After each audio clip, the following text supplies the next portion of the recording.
Assalamualaikum warahmatullahi wabarakatuh. Saya Aditya dari 107. Di sini saya ingin mempresentasikan hasil PowerPoint saya, yaitu berupa pentingnya sex education.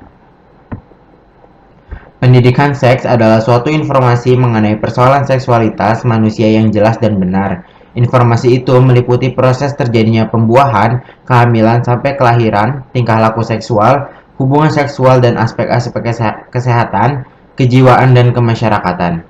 Pendidikan seks adalah suatu pengetahuan yang kita ajarkan mengenai segala sesuatu yang berhubungan dengan jenis kelamin. Ini mencakup mulai dari pertumbuhan jenis kelamin, laki-laki atau wanita, bagaimana fungsi kelamin sebagai alat reproduksi, bagaimana perkembangan alat kelamin itu pada wanita dan pada laki-laki, tentang menstruasi, mimpi basah dan sebagainya, sampai kepada timbulnya birahi karena adanya perubahan pada hormon-hormon, termasuk nantinya masalah perkawinan, kehamilan dan sebagainya.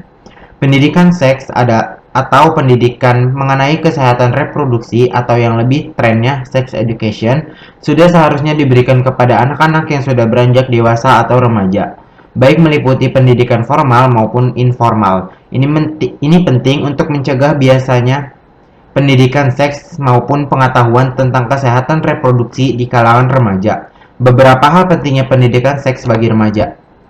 Untuk mengetahui informasi seksual bagi remaja, memiliki kesadaran akan pentingnya memahami masalah seksualitas, memiliki kesadaran akan fungsi-fungsi seksualnya, memahami masalah-masalah seksualitas remaja, memahami faktor-faktor yang menyebabkan timbulnya masalah-masalah seksualitas. Fenomena yang berkaitan dengan masalah penyimpangan seksual remaja tercatat pada data UNFPA. Data kependudukan PBB yang menunjukkan setiap tahunnya 15 juta remaja berusia 15 sampai 19 tahun melahirkan dan 4,4 juta diantaranya memilih aborsi sebagai menjalani aborsi yang tidak aman, sementara remaja yang melahirkan pun masih beresiko. Hasil penelitian menunjukkan melahirkan pada usia kurang dari 18 tahun beresiko kematian 2-5 kali lebih tinggi dari usia 20-29 tahun.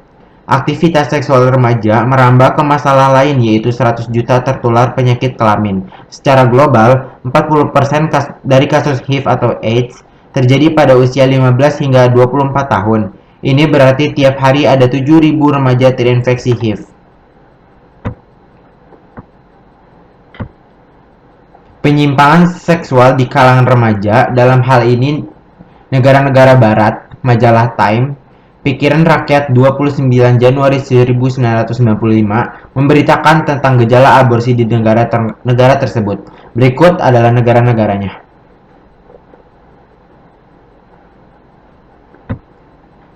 Untuk kondisi di Indonesia, majalah Sabili nomor 12 tahun 11 1 Januari 2004 melaporkan hasil penelitian tentang penyimpangan seksual di kalangan remaja, yaitu 1. Hasil penelitian Yayasan Priangan Jawa Barat di 7 kota besar di Jabar menunjukkan bahwa sebanyak 21% siswa SLTP dan 35% siswa SMU disinyalir telah melakukan homoseksual.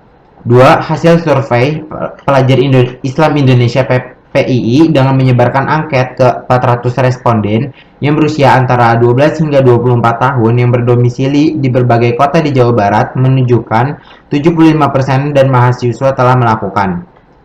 3. Penyimpangan perilaku 45% melakukan penyimpangan seksual yang diantaranya 25% pelajar pria melakukan homoseksual. 4. Penelitian terhadap mahasiswi di Jogja yang dilakukan oleh LIP sebanyak 97% mahasiswi sudah tidak perawan lagi. Sementara meninjau berbagai fenomena yang terjadi di Indonesia, agaknya masih timbul pro kontra di masyarakat lantaran adanya anggapan bahwa membicarakan seks adalah hal yang tabu dan pendidikan seks akan mendorong remaja untuk berhubungan seks. Sebagian besar masyarakat masih berpandangan stereotip dengan pendidikan seks seolah sebagai suatu hal yang vulgar. Selama ini, jika kita berbicara mengenai seks, mana yang terbersit dalam benak sebagian besar orang adalah hubungan seks, padahal seks itu artinya jenis kelamin yang membedakan pria dan wanita secara biologis.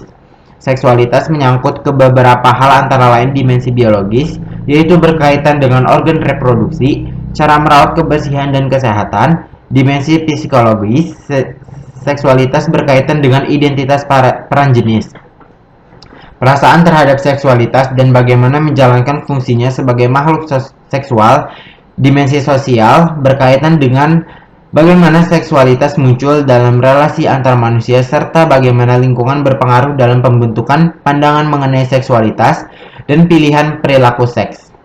Dan dimensi kultural menunjukkan bahwa perilaku seks itu merupakan bagian dari budaya yang ada di masyarakat. Berdasarkan kesepakatan internasional di Kairo 1994, The Cairo Consensus tentang kesehatan reproduksi yang berhasil ditandatangani oleh 184 negara termasuk Indonesia, diputuskan tentang perlunya pendidikan seks bagi para remaja. Dalam salah satu butir konsensus tersebut ditekankan tentang upaya untuk mengusahakan dan merumuskan perawatan kesehatan seksual dan reproduksi serta menyediakan informasi yang komprehensif termasuk bagi para remaja. Ada dua faktor mengapa sex education sangat penting bagi remaja. Faktor pertama adalah di mana anak-anak tumbuh menjadi remaja, mereka belum paham dengan sex education sebab orang tua masih menganggap bahwa membicarakan mengenai sex education adalah hal yang tabu. Sehingga dari ketidakpahaman tersebut, para remaja merasa tidak bertanggung jawab dengan seks atau kesehatan anatomi reproduksinya. Faktor kedua, dari ketidakpahaman remaja tentang seks dan kesehatan anatomi reproduksi mereka, di lingkungan sosial masyarakat, hal ini ditawarkan hanya sebatas komoditi, seperti media-media yang menyajikan hal-hal yang bersifat pornografi, antara lain VCD, majalah, internet, bahkan tayangan televisi pun saat ini sudah mengarah kepada hal yang seperti itu. Dampak dari ketidakpahaman remaja tentang sex education ini, banyak hal-hal negatif terjadi seperti tingginya hubungan seks di luar nikah, kehamilan yang tidak diinginkan, penularan virus HIV, dan sebagainya. Berbicara mengenai sex education tidak hanya mengenai organ tubuh reproduksi saja, tetapi banyak hal yang harus kita pelajari antara lain ekonomi, sosial budaya, bahkan politik.